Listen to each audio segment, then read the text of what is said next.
My name is Althea Rowe. I am 74 years old. And the day my own son looked me in the face and said, "Mom, stay in your place," something inside me broke, and something else woke up. Before I tell you what happened after that moment, please take 1 second to subscribe to this channel, like this video, and turn on your notifications so you don't miss stories like this. And tell me in the comments what country you're watching from, so I know who is sitting with me right now. Because what I did after my son tried to put me in my place, no one saw it coming. He said it casually. That's what hurt the most. Not shouting. Not anger. Just calm disrespect. We were sitting in his living room. A clean house, new furniture, pictures on the wall that did not include me. I had come to visit for the weekend. I was pouring myself a glass of water when he said it. "Mom," he sighed, not even looking at me, "you need to stay in your place." I froze. "My place?" I asked. He finally looked up. "You know what I mean. You're old now. Things are different. Let me handle things." Handle things. Like my life was a package he had picked up without asking. "I raised you," I said quietly. He waved his hand. "That was then, this is now." Now. That word landed hard. I didn't argue. I didn't cry. I nodded. Because I had learned something long ago. When people think you are small, they stop watching closely. Let me take you back. I was not always the woman he spoke down to. I raised my son alone after his father left. No apology, no support, just a goodbye note and silence. I worked long hours, cleaned houses, cooked meals late at night with aching feet. Every dollar I made went into him. School clothes, shoes, college applications. I never complained. I told myself, one day he'll see. But love given without limits teaches people the wrong lesson. Over the years, his voice changed. He stopped asking. He started telling. "Don't worry about that, Mom. You don't understand how things work now. Just let me handle it." And slowly, my opinions became interruptions. My advice became noise.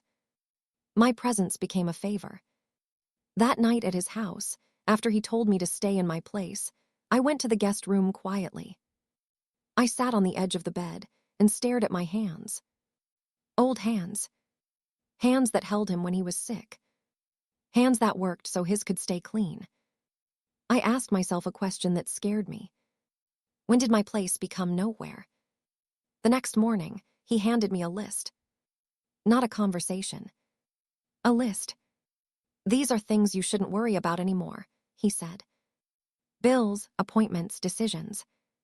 Decisions. "I didn't ask you to take those from me," I said. He sighed again. "Mom, don't make this hard, just stay in your lane." That was it. Lane. Place. Small words used to shrink big lives.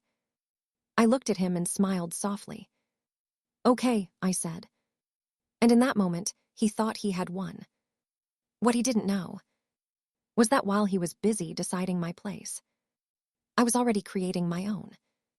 And it would be somewhere he could never control. That night, alone in the guest room, I opened my old notebook. The one I hadn't touched in years.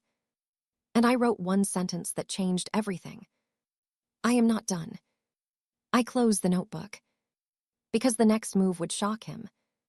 And it would start with me stepping somewhere he never expected. Before I continue this story, kindly subscribe, like, turn on the bell, and tell me in the comments where you're watching from. That notebook felt heavy in my hands. Not because it weighed much, but because it carried the part of me I had buried for years. I sat on the edge of the guest bed that night, the house quiet except for the sound of my son's television laughing somewhere down the hallway. He laughed with it sometimes. Loud, carefree, like nothing had shifted between us. But something had. I opened the notebook slowly. The pages smelled old, like dust and memory. I had used it years ago to write grocery lists, prayer notes, reminders. I stopped when life became about everyone else's needs but my own. I ran my fingers over the page where I had written, "I am not done." Seeing it written made my chest tighten. Because once you admit that to yourself, you can't unsee it. I closed the notebook and lay back, staring at the ceiling. Sleep didn't come easily. My son's words replayed in my head again and again. "Stay in your place." I wondered what he thought my place was. Behind him. Beneath him. Quiet. I remembered the day he learned to walk. He fell and cried, and I picked him up and told him, "Stand again." I remembered helping him with homework, sitting up late even when my eyes burned. I remembered telling him he could be anything. I never taught him I could be nothing. Sometime before morning, I made a decision. I would leave early. Not angry. Not dramatic. Just clear. I packed quietly at dawn. I folded my clothes neatly and placed them back into my old suitcase. The same suitcase I used when I moved him into his college dorm. The same one I used when I came to help after his divorce. I paused at the mirror. I looked older than I felt. But I also looked awake. When I walked into the kitchen, he was already there, scrolling on his phone. "You leaving already?" he asked, surprised. "Yes," I replied. He shrugged. "I thought you'd stay another day." I smiled softly. "I have things to do." He didn't ask what things. That told me everything.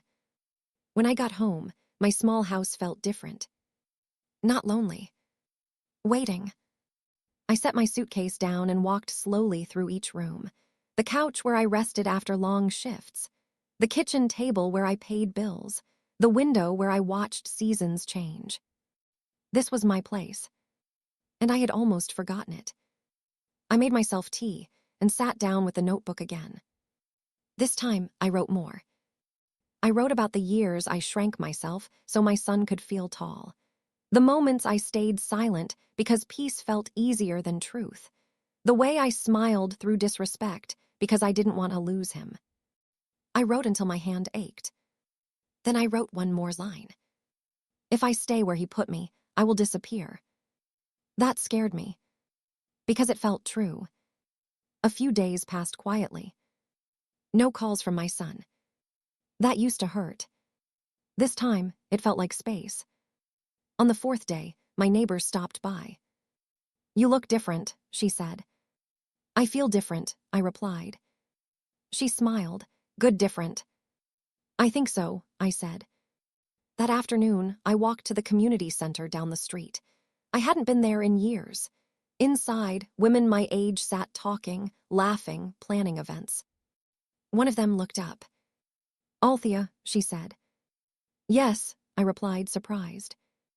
"We haven't seen you in a long time," she said. I nodded. I was busy being needed. She laughed softly. "We've all been there." I sat down. For the first time in a long time, no one talked over me. They listened. That night, my phone rang. My son. I let it ring once. Then twice. Then I answered. "Mom," he said, "I heard you left early." "Yes," I replied. "You okay?" he asked. "I am," I said. There was a pause. "You sound different," he said. "I feel different," I replied. He cleared his throat. "I just want what's best for you." "So do I said. Silence. "You don't have to prove anything," he added. "I'm not proving," I replied. "I'm choosing." He didn't like that. "You're overthinking," he said. "No," I replied gently. "I was underthinking for years." His tone sharpened. "You're reading too much into what I said." I closed my eyes. "You told me to stay in my place," I said. "I listened." He scoffed. "You're taking it the wrong way." "Then what way did you mean?" I asked. He didn't answer. That silence spoke loud. After the call, I felt something crack open inside me. Not pain. Freedom. I realized something painful, but honest. My son loved me best when I stayed useful. When I stopped being useful, He tried to make me small. That wasn't love. That was comfort. Over the next weeks, I built routines. My routines. I volunteered at the center. I helped organize food drives. I laughed more than I had in years. I rested when my body asked me to. I stopped asking permission for my own life. I began to feel strong again. Not loud strong. Rooted strong. And that scared him. One afternoon, my son showed up unannounced. He stood in my doorway, looking around. "You've been busy," he said. "Yes," I replied. He frowned. "You didn't tell me." "I didn't need to," I said. He stepped inside, uneasy. "You shouldn't be doing all this," he said. "You need to slow down." "I'm not rushing," I replied. "I'm living." He crossed his arms. "This isn't your place." I looked at him calmly. "No," I said, "this is." His face hardened. "You're changing," he said. "Yes," I replied. "And I don't like it," he snapped. That was the truth. I nodded slowly. "I know," I said. He stared at me like he didn't recognize the woman standing in front of him. "Remember," he said coldly, "don't forget who you are." I stepped closer. "I remembered," I said quietly. "That's the problem." He turned and left without another word. That night, I sat with my notebook again. I wrote, "He wants me where he can reach me." Then I underlined it. Because deep down, I knew this wasn't over.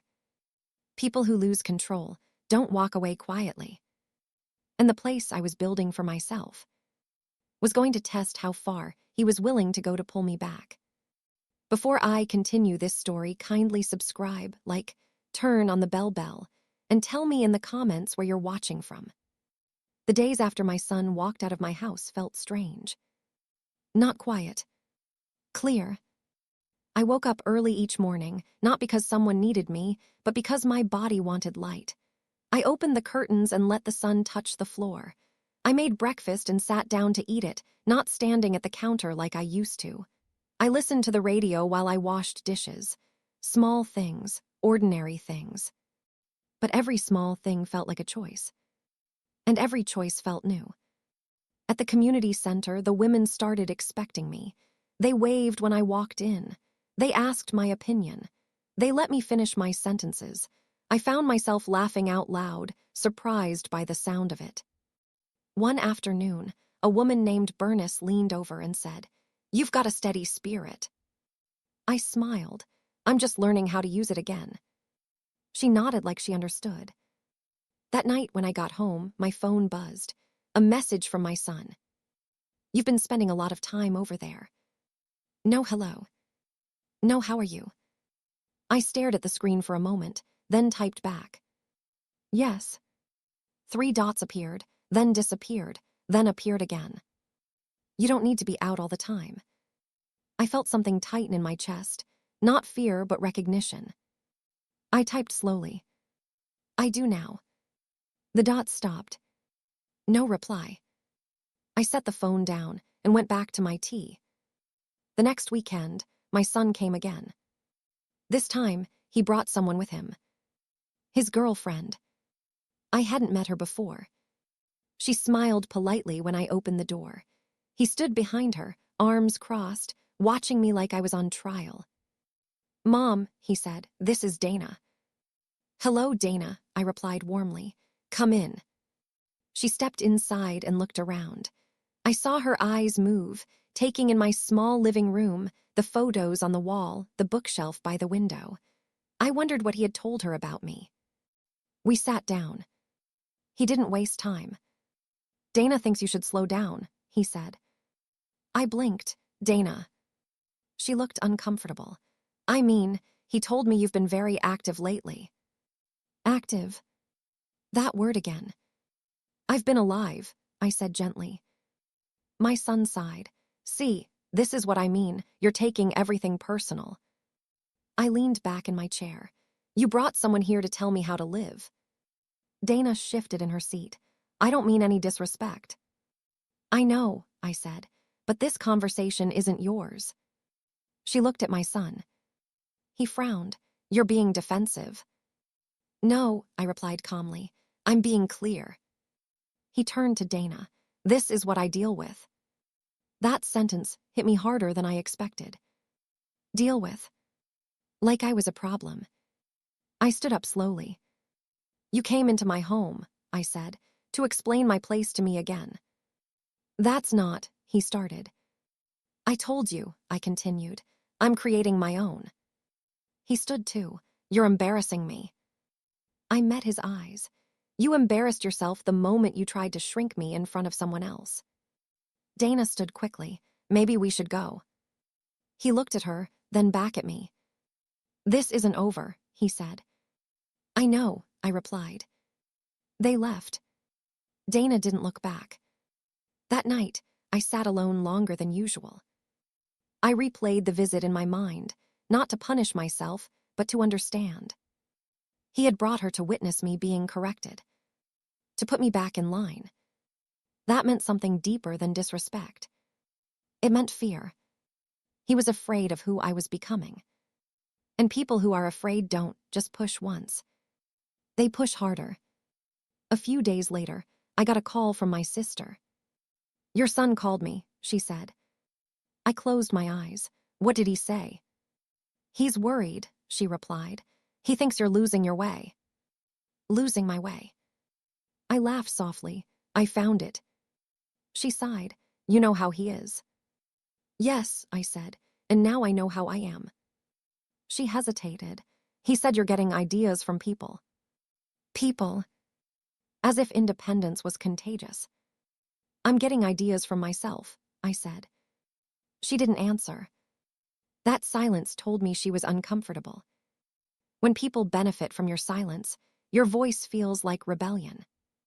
The next week, a letter arrived in the mail. Not a bill. Not an ad. A letter with my son's handwriting. I opened it slowly. It talked about concern. About age. About responsibility. Then I reached the part that made my hands shake. If you keep going like this, people will think something is wrong. Wrong. With me. I folded the letter carefully and placed it on the table. He wasn't just worried about me. He was worried about appearances. What others would say. What they would think. And suddenly, his words from that first day made sense. Stay in your place. Because my place kept him comfortable. That evening, I walked to the park. I sat on a bench and watched children play. I thought about the years I had lived for someone else's comfort. The years I made myself small so someone else could feel big. I whispered to myself, never again. When I got home, my phone rang. My son. I answered. You got my letter, he said. Yes, I replied. You didn't call, he said. I didn't need to, I replied. He exhaled sharply. Mom, this is serious. I agree, I said. That's why I won't stop. He raised his voice. You're acting like I'm the enemy. No, I replied. You're acting like my owner. Silence. Then he said something that made my heart stop. If you don't calm down, I'll have to step in. I stood very still. Step in how? I asked. He didn't answer right away. That's exactly what worries me, I continued quietly. You don't know what's best for you anymore, he said. There it was. The line. I closed my eyes. You told me to stay in my place, I said. Now you're afraid I won't come back. He hung up. I sat down slowly. My hands were steady. But my heart was loud. Because now I knew. This wasn't just about pride or control. This was about power. And he was preparing to use it. I walked to my notebook and wrote one sentence. When they can't control you with words, they try something else. I underlined it. Because whatever he planned next would not be kind. Before I continue this story, kindly subscribe, like, turn on the bell, and tell me in the comments where you're watching from. After that call, I did not move for a long time. I sat in my chair and listened to the house breathe. The refrigerator hummed. The clock ticked. Outside, a car passed by, then another. Life went on like nothing had happened. But something had. My son had crossed a line. He couldn't step back over easily. If you don't calm down, I'll have to step in. Those words stayed with me, heavy and sharp. Not because I didn't understand them, but because I did. When people say things like that, they are not asking anymore. They are warning you. I stood up slowly and walked to the window. I looked out at my street, the same street I had lived on for years. Neighbors I knew, sidewalks I had walked, a place that had always felt like mine. For the first time, I wondered if my place was about to be challenged. The next morning, I woke up with a tight feeling in my chest. Not pain. Pressure. Like something was waiting. I went through my routine anyway. I made breakfast. I ate. I took my medicine. I watered my small plants by the window. I told myself to stay steady. When fear shows up, steadiness is its opposite. Around mid-morning, my phone rang. My son again. I didn't answer. He called again. I let it ring. Then a text came through. We need to talk today. This isn't optional. I stared at the screen. Not optional. I typed back slowly. I'm available this evening, not before. 3 dots appeared. Then disappeared. Then the phone rang again. I answered. What? I asked calmly. You don't get to set the rules, he said sharply. I closed my eyes. I do now, I replied. He laughed, but it wasn't kind. You're really doing this? Yes, I said. You're pushing me, he snapped. You've been pushing me for years, I replied. I just stopped moving. Silence. Then he said, quieter, people are starting to talk. That sentence told me everything. What people? I asked.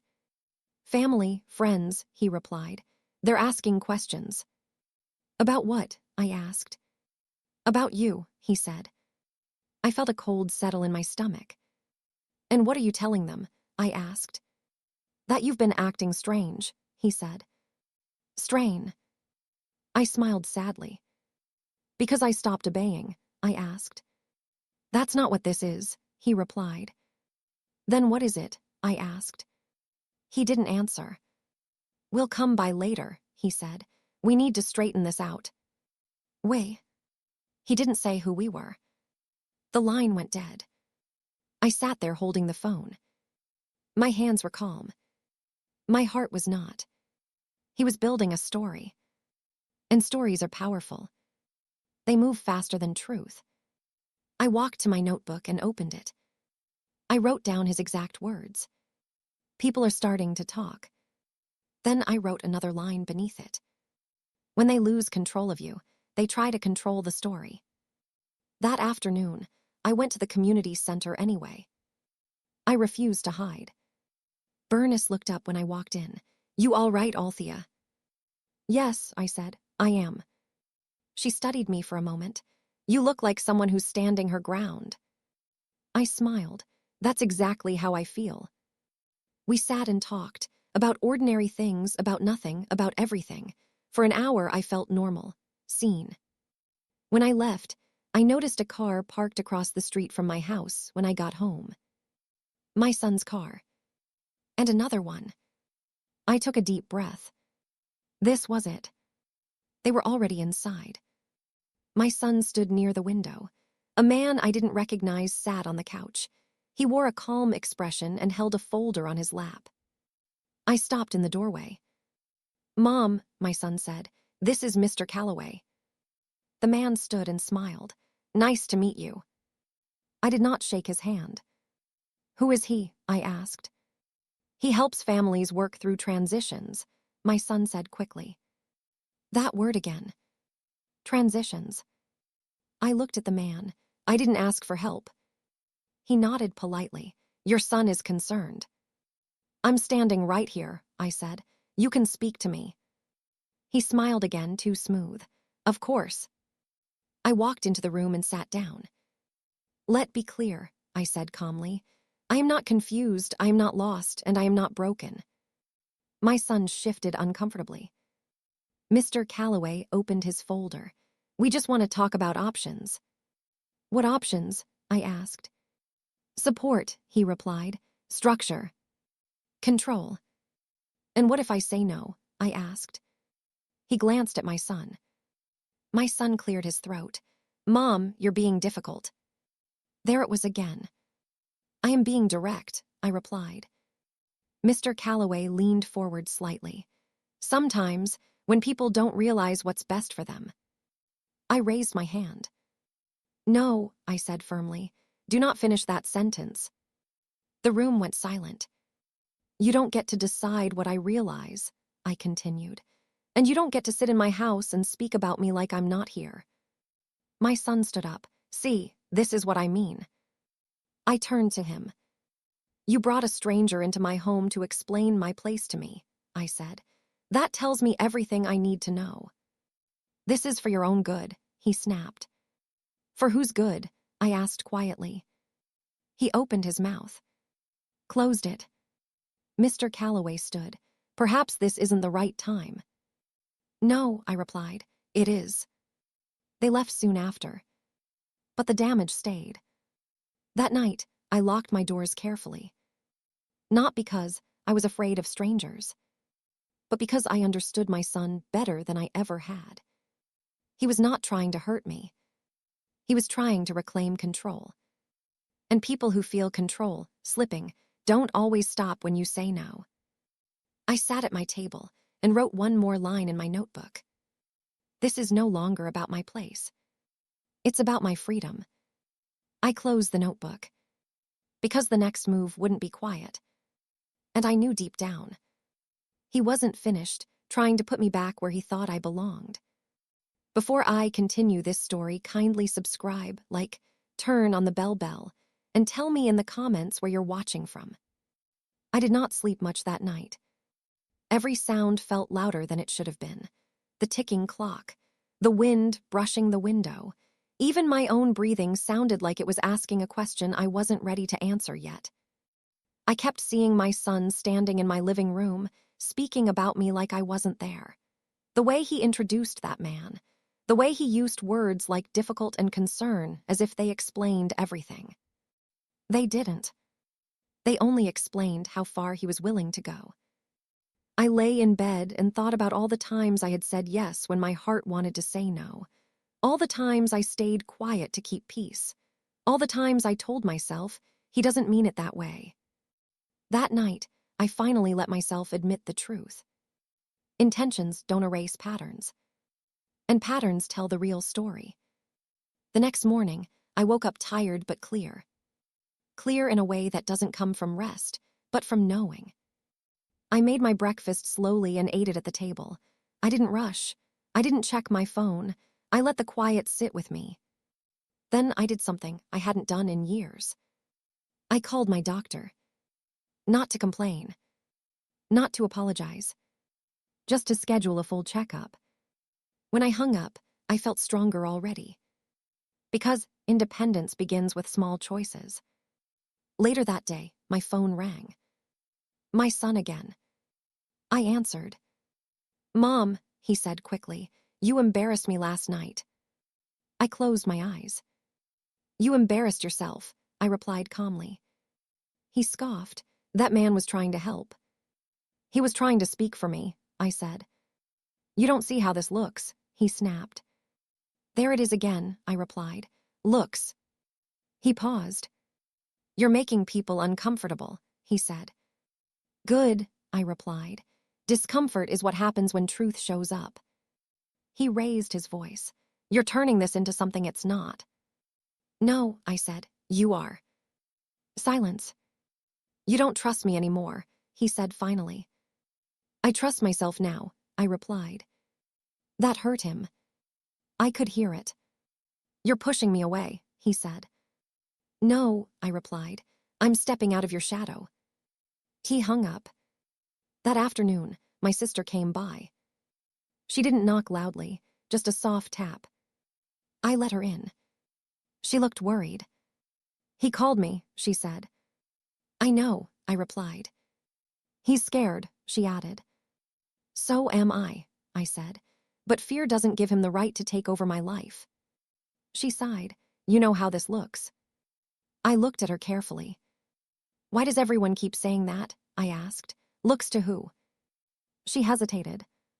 That's the problem, I continued. Everyone's worried about how this looks, but no one is asking how this feels. She didn't answer. Do you think I'm confused? I asked gently. No, she said quickly. I don't. Then stand with me, I replied. She looked down. I don't want trouble, she whispered. I nodded. I didn't either, I said, but here we are. She left not long after. And for the first time, I understood something else. Not everyone who loves you will protect you. Some people just want quiet. The next few days were tense. No visits. No calls. Just waiting. And waiting can be loud. I went to the community center anyway. I refused to hide. I helped organize supplies. I laughed. I spoke. I lived. One woman pulled me aside. Your son stopped by here, she said carefully. My heart skipped. What did he say? I asked.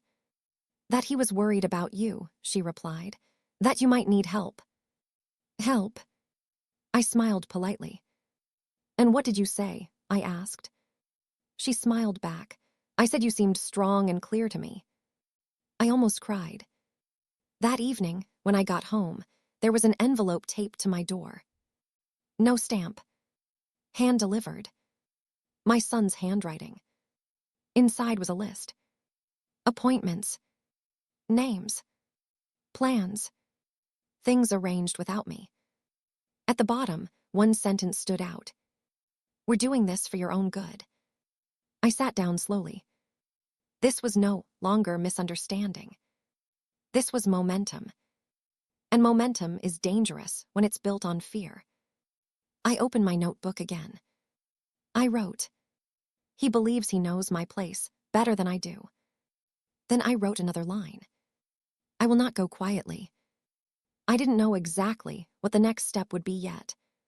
But I knew one thing. If I didn't speak clearly now, someone else would speak for me. And I had already learned how that story ended.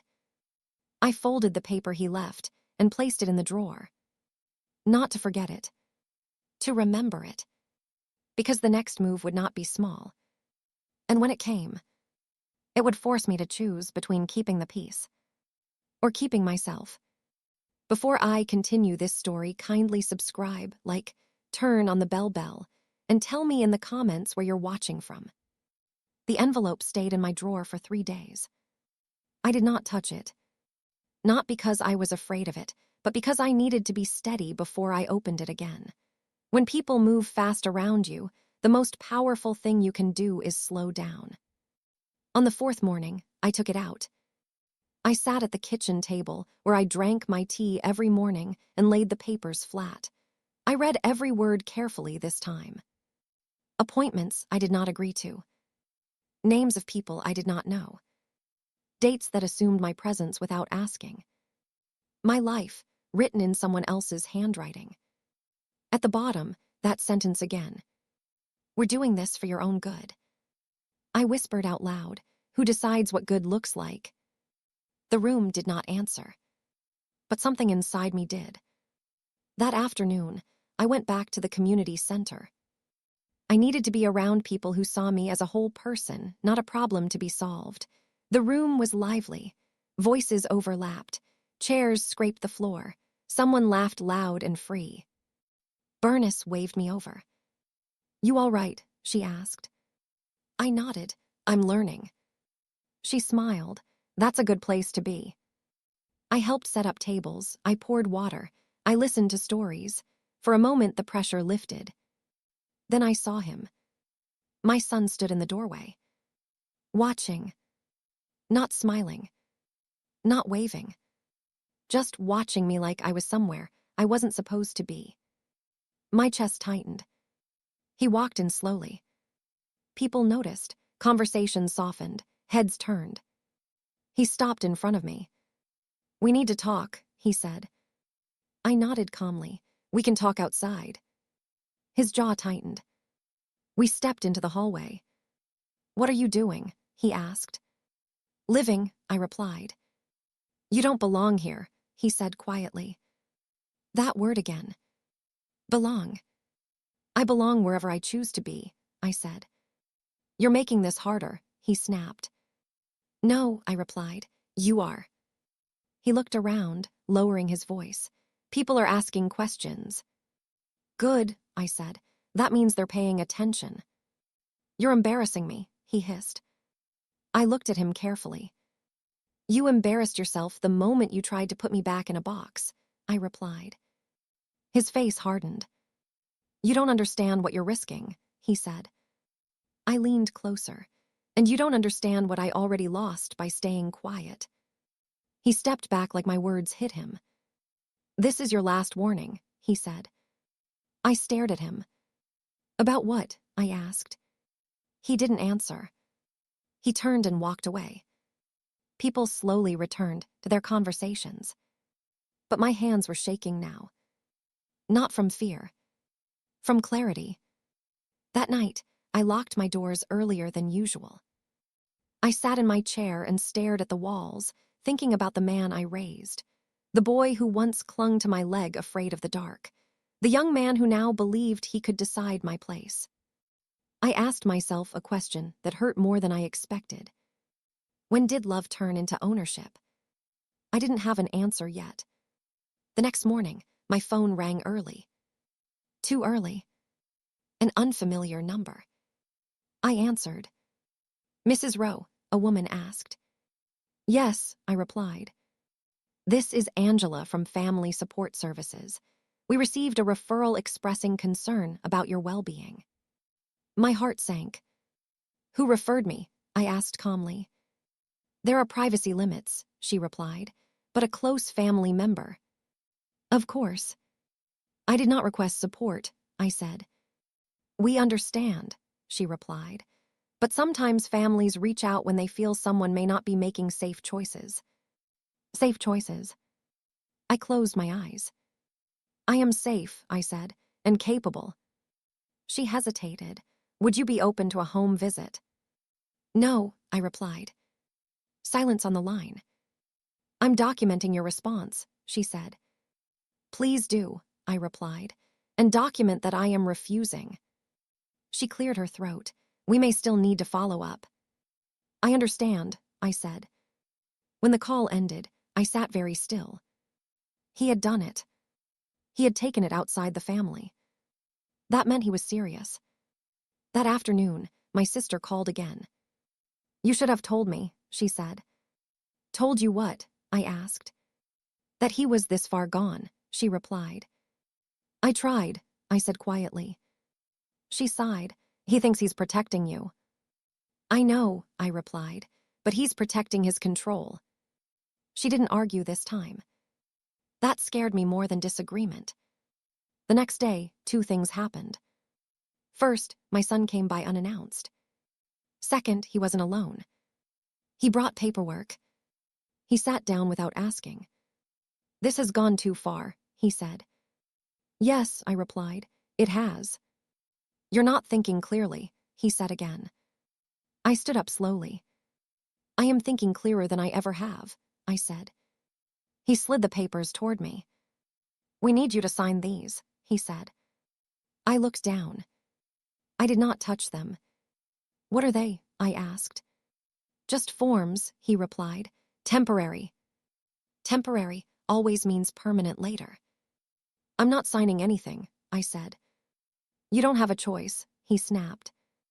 The room went silent. I felt my heart pounding, but my voice stayed calm. I always have a choice, I said. He stood up abruptly. You're forcing me to do this the hard way, he said. I looked at him, really looked at him. You already chose the hard way, I replied. He stared at me like I was a stranger. Don't forget, he said, I'm the one everyone listens to. I swallowed. That was the truth. But it wasn't the whole truth. Because someone else was listening now too. Me. He left the papers on the table and walked out. I did not chase him. I picked up the papers slowly and placed them back in the envelope. I wrote one sentence in my notebook. When they tell you that you have no choice, that is the moment you must choose. I underlined it twice, because whatever he planned next would test how strong my voice really was. And I knew something deep in my bones. The next step wouldn't be private. It would be public. And once it happened, nothing would ever go back to the way it was. Before I continue this story, kindly subscribe, like, turn on the bell, and tell me in the comments where you're watching from.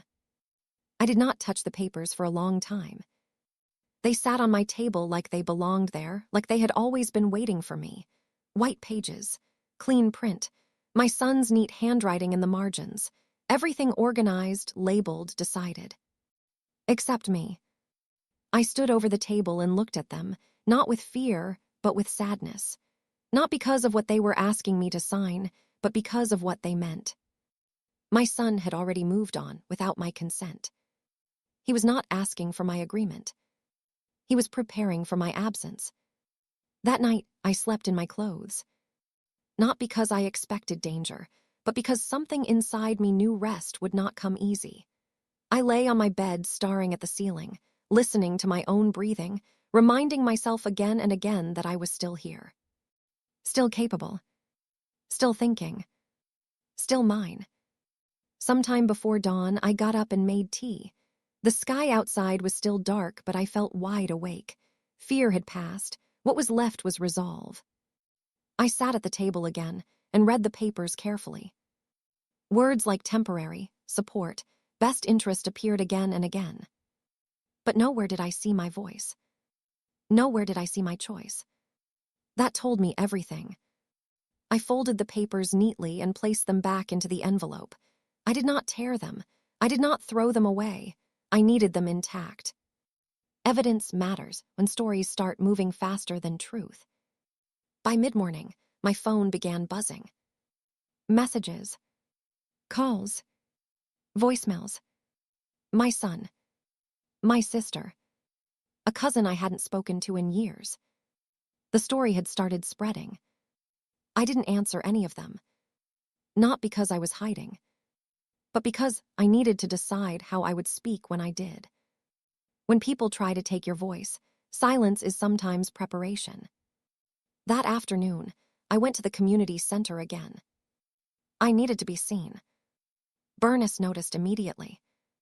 "You look like someone who's about to be tested," she said. I smiled softly. "I think I already am." We sat together, folding flyers. The room buzzed with activity. Laughter, complaints, small joys, life moving forward like it always does. Then the door opened. My son walked in. Again. This time, people noticed. Conversation stopped. He didn't look at anyone but me. He walked straight over. "We need to talk," he said loudly. Not angry. Controlled. I stood up slowly. "We can talk right here," I replied. His jaw tightened. "This is private." "No," I said. "This became public when you involved everyone else." Murmurs spread through the room. Bernice stood beside me. "You all right, Althea?" she asked. "Yes," I said. "I am." My son looked around, clearly uncomfortable. "You're making a scene," he hissed. "No." I replied calmly. "You are." He lowered his voice. "Come outside." I shook my head. "Say what you need to say." He hesitated. That hesitation told me he didn't expect this. "You're not well," he said finally. "People are worried." I looked at the faces around me. "They don't look worried," I replied. Some nodded. One woman said softly, "She's been nothing but clear with us." My son flushed. "You don't know what she's like at home," he snapped. I felt my chest tighten, but my voice stayed steady. "You don't get to rewrite me," I said. "Not here, not anywhere." The room was quiet now. My son looked around and realized something too late. He wasn't in control here. "This isn't over," he said, backing away. I know, I replied, but neither am I. He left. The door closed behind him, louder than before. Someone exhaled. Bernice squeezed my arm. You stood tall. I nodded. But inside I knew. This had crossed into something else. When I got home, my phone was full. Messages asking if I was okay. Messages asking what was going on. Messages asking whose side I was on. Sides. That word made me tired. I sat down and called only one person. A woman named Leela. We had known each other years ago. She worked with seniors. Quiet, sharp, honest. I need advice, I said when she answered. She listened without interrupting as I told her everything. When I finished, she paused. He's building a case, she said. I know, I replied. And you need to protect yourself, she continued. I said. You need to document everything, she added. I have, I replied. She sighed. Good, because once someone decides you're no longer capable, truth becomes harder to prove. Her words settled heavy in my chest. What should I do next? I asked. Don't disappear, she said, and don't sign anything. I won't, I replied. After the call, I sat quietly for a long time. Because now I understood something clearly. My son was no longer just worried. He was invested. And when people invest in a version of you that benefits them, they fight hard to protect it. That evening, my sister showed up again. She looked nervous. He's telling people you're confused, she said. I nodded. I expected that. He says you're being influenced, she added. I smiled sadly, by myself. She didn't laugh. He's pushing hard, she whispered. Yes, I replied, because he's losing. She looked at me carefully. What are you going to do? I took a deep breath. I'm not hiding, I said, and I'm not apologizing. She swallowed. That might make things worse. No, I replied. It will make things honest. She left not long after. And that night, I sat at my table and wrote again. When they try to erase you quietly, you must exist loudly. I closed the notebook. Because tomorrow was going to change everything. I didn't know how yet, but I could feel it coming. Like a storm that no longer whispers before it arrives. That night, I barely slept. Not because I was afraid someone would come knocking, but because my mind would not slow down. Every sound outside made me pause. A car passing, a door closing somewhere down the street. Even the wind felt like it carried questions. I lay on my back, staring at the ceiling, thinking about how fast things had changed. Just weeks ago, my biggest worry was my aching knees and remembering to take my pills on time. Now, my own son was telling people I was confused. Now strangers were being invited into my life without my permission. Now my name was being spoken in rooms I had never entered. I whispered into the dark, how did it get here? But deep down, I knew the answer. It didn't get here suddenly. It crept. It grew in silence. By morning, I made a choice. I would not wait for him to make the next move. Waiting had never protected me before. I got dressed carefully, nothing fancy, just clean clothes that made me feel like myself. I looked in the mirror and studied my face. I saw age. I saw lines. I also saw a woman who had survived too much to be erased quietly. You are still you, I said out loud. Hearing my own voice steadied me. I picked up my notebook and put it in my bag. Then I added the envelope with the papers he had left. Then my phone charger. Small things, important things. I didn't know exactly where the day would take me, but I knew I would not go unprepared. At the community center, people greeted me differently. Not with pity. With respect. Word had traveled faster than I thought. Morning, Ms. Rowe, one woman said softly. You doing all right? Another asked. Yes, I replied. I am. And I meant it. Bernice pulled me aside. He came by again after you left yesterday. My chest tightened. What did he say? That he was worried, she said carefully. That you weren't yourself. I nodded slowly. And what did you say? She smiled. I said you were one of the clearest people I know. Tears burned my eyes. Not because I was weak. Because someone saw me. Late that afternoon, my phone rang again. A number I didn't recognize. I answered. Mrs. Rowe, a man said. This is Thomas. I'm calling regarding a concern that was raised about your well-being. I closed my eyes. Yes, I said calmly. Go on. We'd like to schedule a visit, he continued. Just a conversation. No, I replied. There was a pause. This is usually easier when people cooperate, he said. There it is, I replied quietly. That word again. I'm not refusing help, I continued. I'm refusing to be spoken over. Silence. I'll note that, he said finally.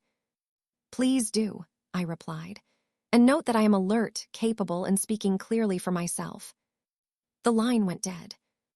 My hands shook when I lowered the phone. Not from fear.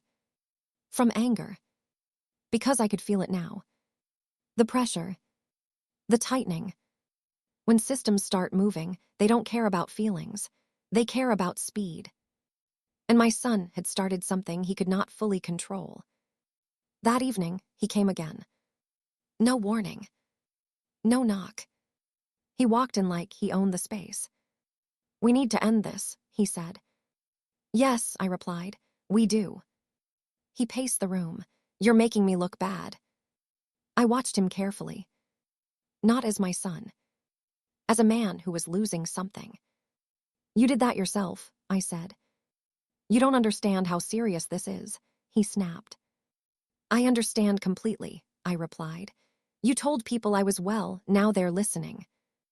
He stopped packing and turned toward me. You forced my hand, he said. I stood slowly. No, I said, you showed it. Silence filled the room. I was trying to protect you, he said, but his voice cracked. I looked at him then, really looked. And I saw it. Fear. Not fear for me. Fear of losing authority. When did you stop seeing me as your mother? I asked softly, and start seeing me as a problem. He looked away. You don't know what it's like, he said. Everyone looks to me. I nodded. And you wanted me to stay small so you could stay big. That hit him. You're twisting things, he muttered. No, I replied. I'm finally numbing them. He slammed his hand on the table. This ends now, he said. How? I asked. He looked at me. And for the first time, he didn't hide it. We move forward, he said, with or without your agreement. My heart pounded. But my voice stayed steady. You will not take my life from me, I said. He laughed, sharp and bitter. You don't have the power you think you do. I took a step closer. I have my voice, I said, and you're afraid of it. His face went pale. He grabbed his jacket. You should have stayed in your place, he said. I watched him walk to the door. I did, I replied quietly, and I outgrew it. He left. Hard. After he was gone, I sat down slowly. My legs felt weak. Not from age. From the weight of the moment. I realized something then that made my stomach drop. This was no longer about convincing him. It was about protecting myself. Because once someone decides you are no longer capable, they don't stop easily. And my son had already told too many people his version of the story. That night, I called Leela again. He's escalating, she said after I finished. I know, I replied. You may need witnesses, she added. I have them, I said. Good, she replied, because the next step usually happens fast. I sat in silence after the call ended. Vast. That word echoed. I walked to my notebook and wrote. He wants me quiet before anyone hears me fully. Then I underlined it. Twice. I went to bed late. But before I turned off the light, My phone buzzed. A message. From my son. Tomorrow, people are coming. I hope you don't make this harder than it needs to be. My chest tightened. People. Not a person. People. I stared at the screen. And for the first time since this began, fear finally knocked. Because tomorrow would decide whether my voice would be heard. Or taken. And I didn't know how many people would be standing on his side when morning came. I did not sleep at all that night. Every time I closed my eyes, I saw the word people glowing in my mind. Tomorrow, people are coming. Not one person. Not a conversation. Not a visit. People. That word told me everything my son wasn't saying out loud. When someone brings people instead of honesty, it means they want witnesses. When they want witnesses, it means they want control. And when control is the goal, truth becomes dangerous. I lay in bed listening to the house. The walls creaked softly like they always did. The refrigerator hummed. Somewhere down the street, a dog barked. My house didn't know what was coming. But I did. Before sunrise, I got up. Not quietly. Not afraid. Carefully. I showered and dressed slowly, choosing clothes that felt like me. Not old, not weak, just simple and clean. I looked in the mirror for a long time. You are still here, I said out loud. You are still thinking. You are still allowed to speak. I packed my bag again. Notebook. Envelope. Phone charger. A small bottle of water. I wasn't planning to leave. But I was preparing not to be trapped. By 8 in the morning, my phone was already buzzing. Messages. Missed calls. Voicemails. I did not listen to any of them. I made myself breakfast and forced myself to eat, even though my stomach was tight. I needed strength. Emotional strength begins in the body. At 9:30, I heard cars. More than one. I stood by the window and looked out. My son's car. Another sedan. And a white van I did not recognize. My heart began to pound. Not panic. Alert. I stepped away from the window and stood in the middle of my living room. This was my house. My place. The doorbell rang. Once. Then again. I did not rush. I walked to the door slowly and opened it. My son stood there with 2 men and a woman. Clipboards. Folders. Polite faces. Behind them, my sister stood near the car, arms crossed, eyes down. My chest tightened. He had brought backup. Mom, he said carefully, we just want to talk. I looked at all of them. In my house, I asked. One of the men smiled, just briefly. I stepped aside. Come in, I said. Because refusing entry would have turned this into something else. They walked in, looking around like my home was already under review. I stayed standing. No one asked me to sit. That told me everything. The woman spoke first. Mrs. Rowe, we're here because concerns were raised about your ability to manage independently. Independently. I nodded slowly. By whom? I asked. She glanced at my son. Your family, she replied. I looked at him. Which family? I asked. He swallowed. Me. That honesty mattered. I'm right here, I said. Speak to me. The man with the clipboard cleared his throat. We just need to ask a few questions. Before that, I said calmly, I want it noted that I did not request this visit. They exchanged looks. The woman nodded. We'll note that. Good, I replied. Now ask. The questions came slowly. Do you remember today's date? Yes. Do you cook for yourself? Yes. Do you manage your medications? Yes. Do you ever feel confused? No. They wrote. Then the questions shifted. Do you feel pressured by anyone? I looked at my son. Yes, I replied. The room went still. He snapped his head toward me. What? He said sharply. You, I replied calmly. The woman looked up. Can you explain? My son has been trying to decide my life without my consent, I said. He has contacted people about me without my knowledge. He has brought strangers into my home to speak for me. My son stepped forward. That's not.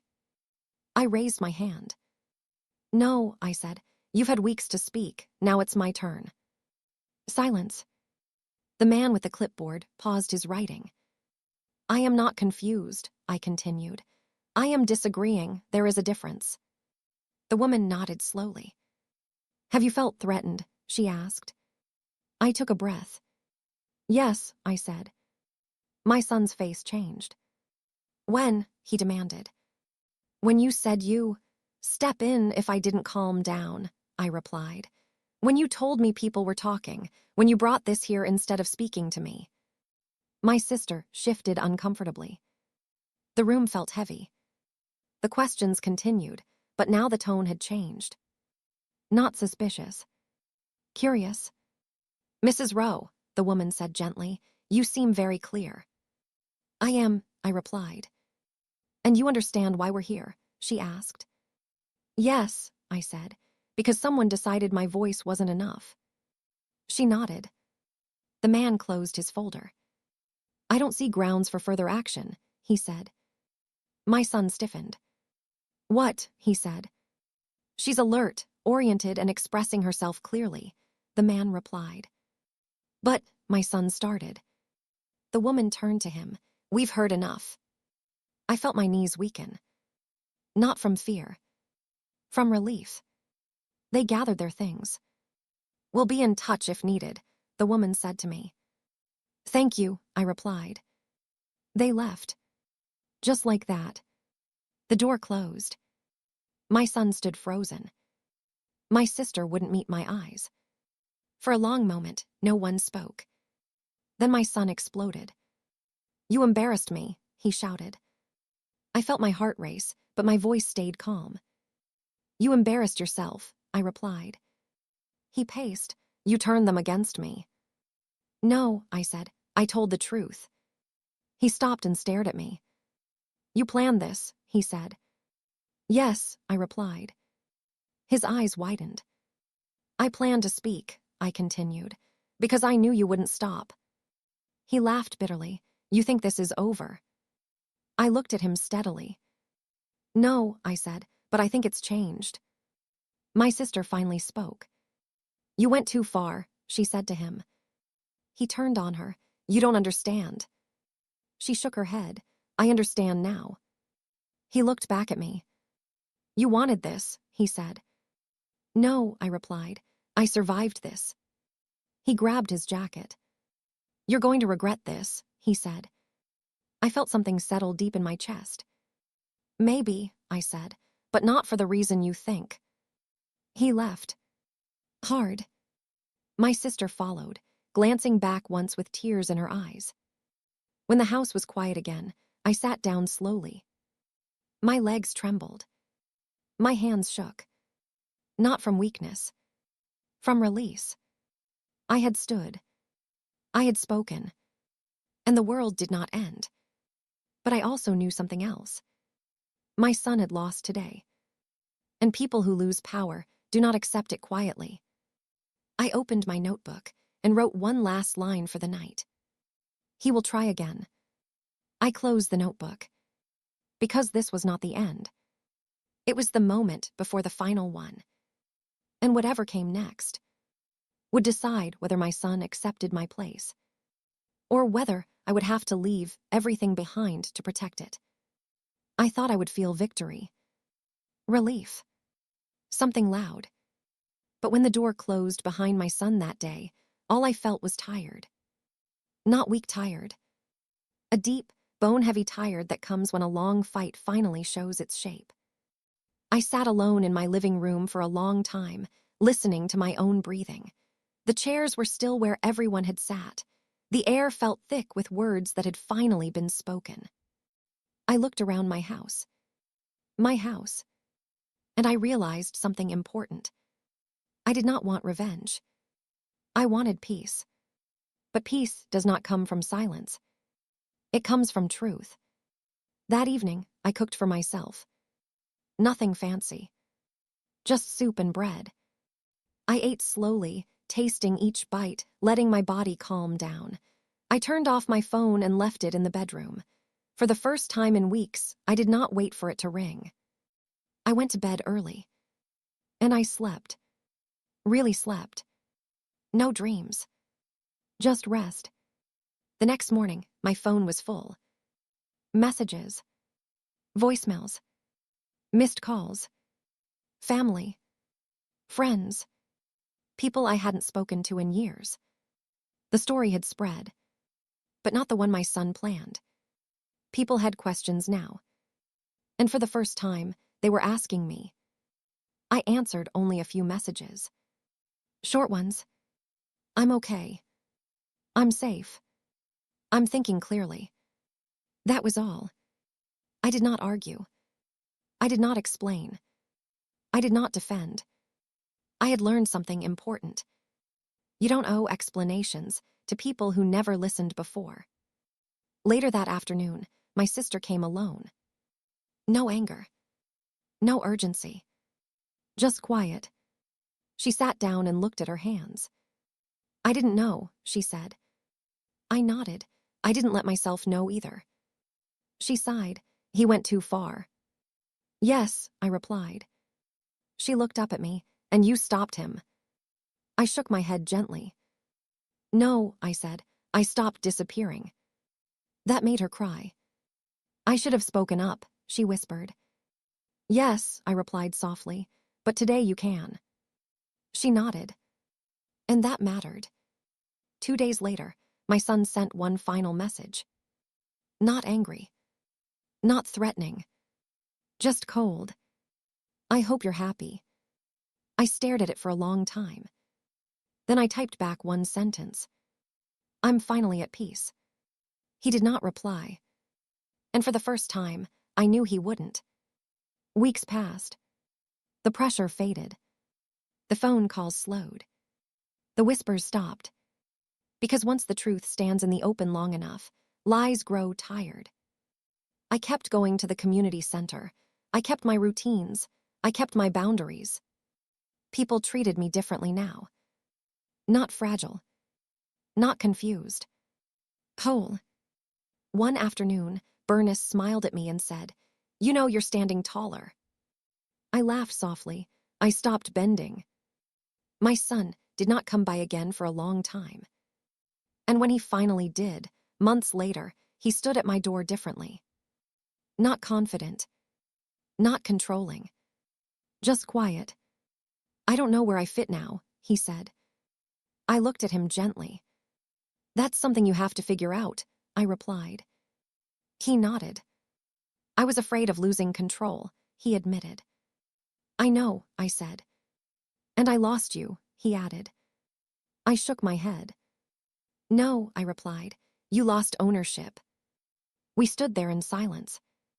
Then he said something I never expected. I don't know how to talk to you anymore. I smiled sadly. Then listen, I said. He nodded slowly. And for the first time, he did. That night, I sat with my notebook one last time.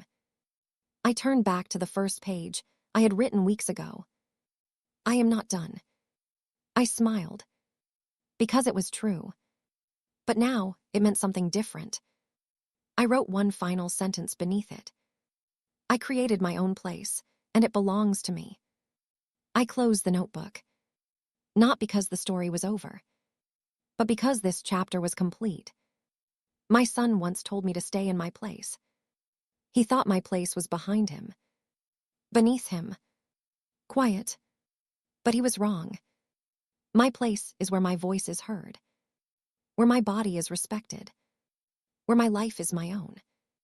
And when I stopped asking permission to exist, I didn't lose my family.